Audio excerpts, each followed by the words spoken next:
আসসালামু আলাইকুম ওয়া রাহমাতুল্লাহি ওয়া বারাকাতুহু। আজকে আমরা সংক্ষিপ্তভাবে কুকুর বিড়াল লালন পালনের বিধান বা মাসআলা সম্পর্কে একটি হাদিস শুনব। কুকুর বিড়াল, আগে কুকুরের বিধানটা আগে শুনি আমরা। কুকুর লালন পালন করা যাবে তিনটি শর্তে, এছাড়া কোনো অবস্থাতে কুকুর লালন পালন করা যাবে না।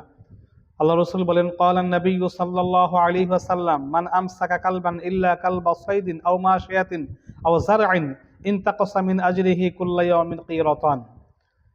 আল্লাহ রসুল ইরশাদ করেন, যদি কোনো ব্যক্তি কুকুর লালন পালন করে এই তিনটা কাজ ছাড়া, অর্থাৎ শিকার করার জন্য বা গবাদি পশুর হেফাজত বা ক্ষেত খামারের পাহারা বা নিরাপত্তার দেওয়ার জন্য বা তার বাড়ির, তার অনুপস্থিতিতে তার বাড়ির পশু পাখি নিরাপত্তার জন্য ইত্যাদি, এই তিনটা কারণ ছাড়া যদি কোনো ব্যক্তি কুকুর লালন পালন করে, প্রতিদিন তার নেকি থেকে, তার সওয়াব থেকে 2 কিরাত করে কমে যাবে।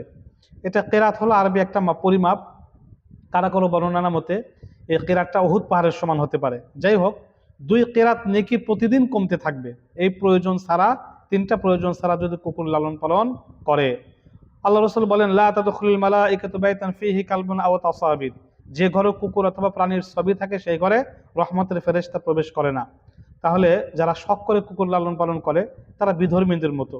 আমেরিকার 56% মানুষ কুকুর নিয়ে শুয়ে থাকতে, কুকুর নিয়ে চলাফেরা করতে, কুকুর নিয়ে ব্যায়াম করতে, ঘুরতে ফিরতে পছন্দ করে। সুতরাং যারা এইভাবে কুকুরকে মহব্বত করবে তারা এই বিধর্মীদের সাথে সাদৃশ্যতা অবলম্বন করার কারণে তারা জাহান্নামী হতে পারে। তাই বিড়াল লালন পালন করা জায়েজ। আল্লাহ রাসূল এবং সাহাবায়ে কেরাম বিড়াল লালন পালন করেছেন, এতে কোনো সমস্যা নাই।